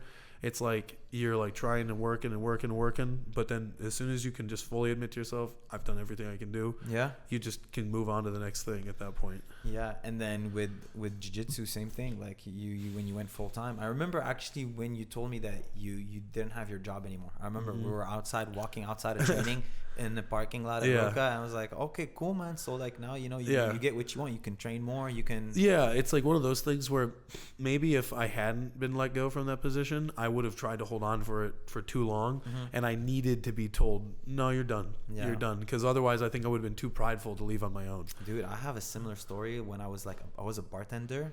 I could see you being a bartender. I was a bartender. I worked in the nightlife, and then it was after Christmas, after all the holiday season, and then everything slows down, and you used to making a certain amount of money, and then you have a pay cut, and I was freaking out. And then the manager at the time was kind of cutting my hours to give him to a barmaid that he kind of had an interest in. Yeah. So I got really mad. I made a big scene out of it, and then I got fired. So similar path, I feel, to you. It was like then, but I just like being my own boss. It's like I'm kind of the determiner of my success, whereas I feel like in the previous world, I feel like so much of my success was determined by how fortunate or how much pity people are going to take on me. Like, you're always going to have a boss, man. Like when you're teaching, I feel like, the white belts, the people at the seminars, the people you're trying to help are going to be your bosses. You know what I mean? Yeah. So you're always going to want to cater for someone. Only when you're doing it, like the job that you were doing, for example, they're just unreasonable with you. They're treating you kind of like a slave. You know what I mean? Felt like it at times. Like definitely their paranoia or their stress, they're kind of like projecting onto you, which is kind of, it's not that like students can't do that to an extent, but the thing is it's like having multiple people, and as long as you keep the collective of them more or less happy and feel like you're doing a good job, then you're not really in too much hot water. It's very different, man. It's very different. When you're teaching, it's usually a good vibe, when you're going to coach, create a good environment, you know, and not everybody like needs to learn like an amazing thing every day. They just kind of want to come in, have the routine down and have a good place to train, a cool place to hang out. Yeah. That's more or less what your main job as a teacher is. Yeah. I love my bosses, man. I mean, I love when I go and teach, and you project the vibe that is, you project the kind of vibe that's going to be in the room. Yeah. You're teaching. Okay. So you're the one who comes in, you're the one who opens up the class with, whatever statement, with whatever energy. And then the students are kind of going to match that. It's true. So your bosses basically are kind of going off of your vibe, your energy. Yeah. You know what I mean? And so I feel like it's just a way more fun way of having a boss. Yeah. No, I definitely think, because you can kind of like I'm sure you come in, you seem like you've always got a pretty good attitude and stuff. You're like, all right, guys, this is what we're going to work on today. I see you guys got like, high spirits at Black Widow and stuff where you teach and stuff. So it's like people really like that. You got a big class. I've seen you take a few stories and stuff, and it looks like you got a lot of people that like to come to your classes. Yeah. What about you? I know you're coaching now at Half Gracie, Georgetown. How's that experience been? Well, we've done like a soft opening and stuff like that. So I still think a lot of people are just going to figure it out, and we'll do a hard open at the beginning of November. So I'm really excited to have a full-time gig as a teacher, where right now I teach at UT like once a week and stuff. In the past I've taught at other gyms for like once a week, and I definitely always had people who consistently came in and really enjoyed my classes, or I do seminars, but I don't get to I feel like really mold those guys or those people who I teach in the same way you can if you have access to them like 3 or 4 days a week, where I'm really excited to like come in and get to really see them develop more so and be more of a primary influence in their lives. Yeah. I love now, like, the thing that I love a lot about teaching at a gym every day, it's, you get people from all walks of life. You have people who've never trained a day in their lives. Yep. I love that so much, because now you're in a position where you have to break down the fundamentals. Yeah. You have to break it down to the very beginning of jiu-jitsu. Well, they say to teach is to learn it a second time. So kind of by teaching, you learn to be a better student. 100%. So like now what's cool about me coaching at Black Widow is I've been there almost 3 years. Is there's the group in general is more advanced. But anytime someone comes in new, now I split the class in two. So now I can take my time with the fundamentals, with the basics. I'm doing that all over again with a new group, and like my ability to, give that information has improved. So now I feel like this new wave of beginners are actually gonna have more solid fundamentals than as the a basis, because you've gotten better at explaining it. Getting better at explaining it, and I'm also able to divide the room in two. I feel dividing the room in two, like, I don't feel as bad for people that are more advanced, learning more beginner stuff. Even though there's no such thing, even like us at Roca, you can probably confirm what I'm saying. Sometimes John has us drill things that, from the outside, you're like, wow, these guys are actually drilling something that basic. Yeah, that's crazy. But you gotta keep students like you. There needs to be like, wow.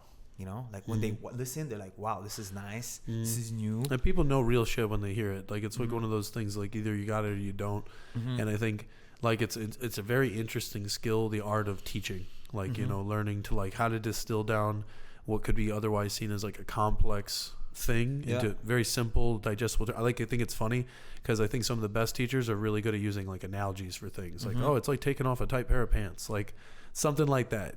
Somebody will be able to, it's like, it is like taking off a tight pair of pants. Yeah. Like, you know what I mean? Yeah, 100%.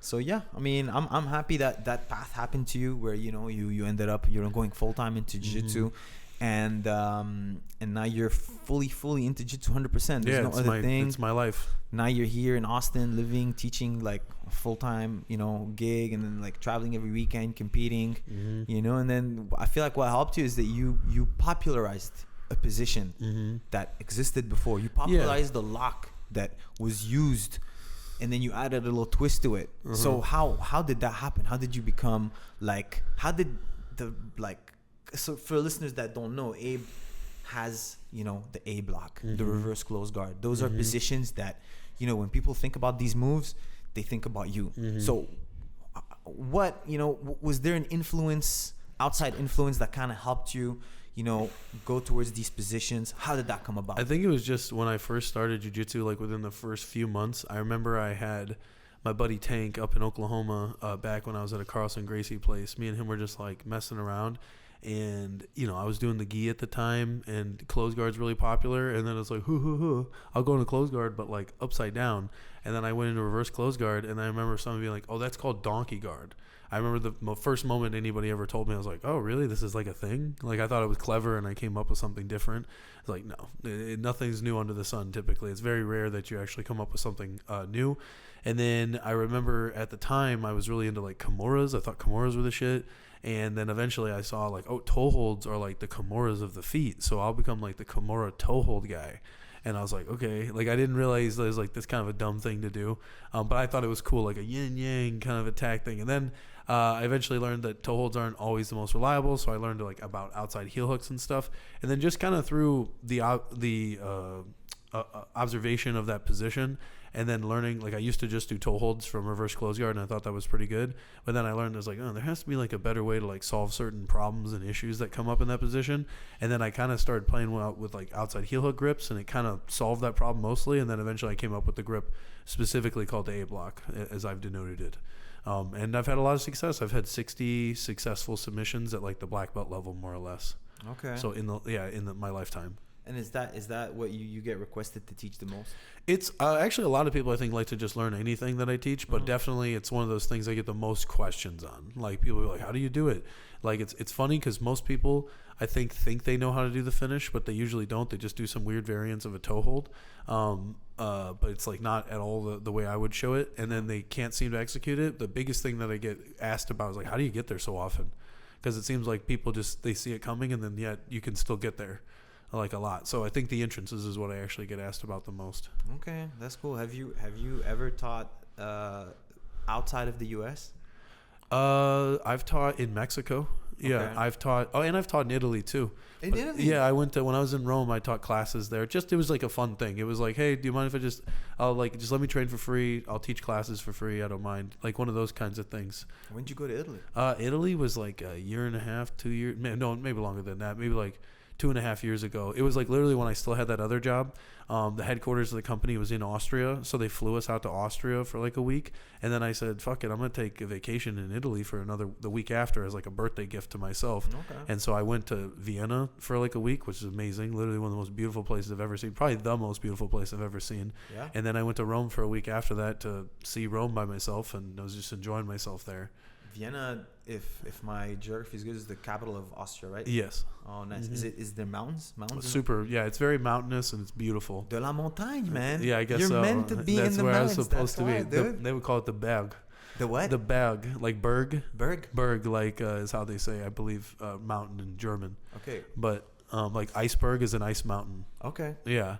Nice. And so, but yeah, no, it was super fun. I remember I went to Italy and I just would walk in and train. And it was one of those times where I felt weird about name dropping. I was like, they'd be like, oh, where do you train? I'm like, oh, I'm at this gym just called like New Wave. And then they'd be like, New Wave? Like the one in America? Yeah. Like John and all those guys? Yeah. It's like, and then their eyes would change or something. And they'd be like, oh yeah, who's this guy? And then you come in, you like tap the professor and they're like, okay, maybe he is where he's from. Yeah. Something like that. But I remember teaching classes in Italy. That was fun. I basically just spoke Spitalian. Like I can't speak Italian, but I speak Spanish, but then with like Italian accent or something like that. And they'd be like, it's okay. You can just speak English. We understand. I love it. Yeah. Yeah. And in Europe, pretty much everybody has good English, man. Where in Italy, where did you visit? That was Rome. Rome? Yeah, I went to Rome for a week. It was pretty cool. Yeah. You're going to do a reverse coast guard one day I'll meet enough foreign people that come visit our team, and then I'll start planning out a little map. Maybe like Davis can help me get to Norway, and then I can get somebody else to help me wherever. Remember Bruno Lima came, and he's from Portugal. Like he'll help me out one day. We'll go to Portugal there. I want you to make so much money that one day you can buy your own airplane. Oh yeah, the reverse close guard airlines. Yeah, that'd be pretty fun. Yeah, the logo is just someone in reverse close guard. Yeah, dude, 69ing the pilot. That's it. The A Block Airlines, man. Hey, there it is. Let's go. Yeah. Yeah. But yeah, future plans for you, obviously you're going to want to open up a school. Is there like a dream location, dream setting that you would want? Right now, the idea is just the DFW. I kind of feel like it became like my second home. Like once I left like the Chicagoland area, I found like Dallas was always a place I kept finding myself. Like got good dancing, good jiu-jitsu. Generally, I find the people there to be pretty cool, and it tends to be a pretty affordable place to live. So I like the DFW, and that's probably where I'd envision opening. Like, you'll still be close to, John. And yeah, everything, but that'd be years away. I don't even know where the team's gonna be in like 5-10 years. So like for all we know, like if they're down here in 5-10 years, that'd be cool to still kind of be in proximity to everything. Probably still gonna be here. Yeah, if the HQ is here and everything, it'd be nice to just be like 3 hours away, and I could take like monthly trips down here and still hang out with everybody. Yeah. I think it is gonna be. I don't want to like spill too much information, but the gym is under construction. Yeah, I know that much, but I'm just always curious about the long term. Stuff changes real quickly. Like we didn't anticipate COVID happening, and you guys were in New York, and then suddenly you're in Puerto Rico. Like very, very different. Yeah, I'm sure that many people thought that they were just going to stay in New York for forever. Yeah. So John doesn't like moving too much. Like before he moved out of New York, he was there for 30 plus years. Yeah, very comfortable. He likes New York City. He likes it, and then the more time you spend in a place, the more it's gonna feel like home. The more he's gonna adapt to the place. So I think the school will open, and then it's good for you to be in Dallas. Dallas is also a place where you can travel worldwide. You can. Yeah, no, they have great airports and stuff like that. Plus, it's like a very densely populated area. Like you can have a school, and then there's a school like 20 minutes later, and they're still also very big and successful. Yeah, and then you can go visit your family. You can have direct flights to Illinois. No, I like the idea of the DFW. It's kind of cool. Yeah. What about opening up a dance school next to the Jitsu school? That'll be it. Yeah, I'll have a 50-50. It'll be like a dance school intertwined with jiu-jitsu. I'll make all white belts have to do bachata mandatory. Businessman, become a businessman. That's what it is. Jiu-jitsu, and then next to it you have a dance. That'll be it. A dance school. I'll call it John Danaher's School of Dance. The John Danaher dance school. The Henzo Gracie dance studio. Henzo Gracie salsa. Yeah, exactly. Yeah. I'll get the whole team to sign off of it. Yeah, that's what DDS stands for. The Dance Squad. The Danaher Dance Squad. Danaher Dance Squad can be good. Yeah. Man. I'll join the Danaher Dance Squad, man. So, if you have to say because you train at different gyms, you've been to different gyms. What is one thing that you like more than other place about training under John? I guess it's like what I like about it is it feels very much like a PhD program, which is something I came for, where there's clearly like a curriculum that John has in mind, but he still personalizes a lot of his ability to input information towards us. Like you can tell that he follows trends of what the sport is doing. Like, we saw this is really popular, and so he changes kind of like what he teaches it. But then one thing that's also kind of cool, the longer you're here, the more he gives you like a special kind of direction. He like learns about your personality, your body type, your capabilities, and he's like, Abraham could do this, or Taza could do this. I'm going to teach this guy this thing because I think he'll have great success with it. Then he kind of gives you the freedom to kind of come up with your own stuff. I think one thing about the reverse close guard and the A-block thing is I think it was met with what's the word, hesitancy, or what was it, skepticism when I first came in, and they teased me about it, and they're like, ugh, donkey god, like that kind of thing. But then I kind of I proved it. Like I started showing hey, I started hitting it off on people of high levels, catching people with it. And then I think maybe there's something to it. And then we're starting to see other people copy me and do stuff. And so I think John just he's like, well, you kind of got me. He gave me like the nod and the acknowledgement. I remember one day he started giving me direction on it and noticing and I was like, oh, okay. And then I remember everybody coming up to me like, dude, he's calling it the thing. Yeah. It's I remember one day he didn't call it the A block, but he called it he's like, Abraham, and you will do your specialized technique. And I'm just like, he said it, but he didn't say it. Yeah. You know what I mean? So it was kind of cool to get that sort of that warm accept. But for the first year I was with the team, it was kind of one of those hey, why are you doing that stupid stuff? And now it's it's a big part of I think it's called Tekewaza or something. John calls it Takuiwaza. Takuiwaza means special techniques, your special skills. So it's my Takuiwaza, and he sees it as that. So it's a cool little offshoot of the Danaher system and all the. He teaches reverse close guard now. He does now. Yeah, it's really funny. I'm always flattered when we go into class and we're legitimately doing reverse close guard now. And he's well, it's part of the game. Yeah. Well, and not only that, he shows insane details, insane follow-ups, insane Yep. So I mean, guy's legit, man. But I do agree with you in the fact that I wouldn't say curriculum. I would say he would have an order, let's say for white belt to blue belt. He can organize things very nicely, for people who are just starting into the sport and make it make sense. The order of things that you're gonna learn, the order of positions, the order of pins you're gonna go through. Yeah, there's a hierarchy of importance. Yes, and then there's also like following trends for the competition team. He's so good at that, you know what I mean? And then I feel like he does a good job of following the trend, and then the way he's gonna break it down for everyone. I feel like this is one of the strongest skills of John, you know, one of his best. No, he's an amazing instructor, and he's very good at like kind of dissecting and predicting trends. Yeah. So it's like, it's very rare, I think, that something gets past him. Like, and then I think it's also because he like, I literally think he watches film like all the time. Like, I think he's like going home. I remember I've asked him like, how do you just stay so up to date? He's like, I'm just always watching stuff, Abe. And he's like, you're eating dinner? Watch jiu-jitsu. Like, that's what you should do. Like, if you want to know how to be up to date, just keep watching stuff. Watch stuff that's old, watch stuff that's new, watch other sports that are similar to ours, get ideas, and that's how you learn. Interesting. Yeah. No, I know, man. Normalize absorption of information. Normalize that. Does it bother you that some people are you know, popularizing reverse close guard? No, I think it's a natural side effect. I don't own the position. I don't even own the submission. I'm just thankful that people even call it the A block, I guess. Okay. So it's like one of those things where it's like, what do you say, mimicry is the best form of flattery. Yeah. Like, it's like that kind of thing. In a way, they're actually giving me like a hat tip or some sort of a nod. It's like, because it's so cool that they want to do it too. Yeah. It's like, so it's kind of like one of those things where it would be nice if I could just keep getting credit for it and stuff, but ultimately you can't own it. It's like, it's a technique. You just be happy that like people recognize you as anything for it. 100%, man. 100%. Abe, man, I don't want to hold you back too much. I know you got to teach. Guys, freaking, I hope you enjoyed this. I know I enjoyed chatting with Abe a lot, man. This guy has done so much, works hard, loves the sport, passionate guy, man. Make sure to go support him. Abraham de la Montagne on Instagram. Abraham the Mountain. So I'm Abraham the Mountain on Instagram. I also have a YouTube you can look up. I'm going to be more active in the near future on there, so watch out for my videos. I should be doing one on a proper water loading protocol because I'll be in PGF next week, and so I got like cut a bunch of water, but I'm doing like a little video series on how to like properly water load for grappling. Okay, keep an eye out, guys. We didn't even touch up on, you know, his competition path and everything. There was just so many interesting things outside of jiu-jitsu, and I thought it would be cool to, you know, talk about different things. You know, if you guys have, you know, any questions, just reach out to him, man. And yeah, that's it, guys. Look, this is the last time you guys will see this FBI setup where Abe and I are 1 foot away from each other. Okay, so thanks to you guys, thanks to the impression, thanks to the support, we're gonna upgrade. We're gonna take this to the next level. We're gonna have comfortable couches that when we stand up, we don't feel stiff. And that's it, guys. Keep the support, keep the love coming our way, and then I'll see you guys next time.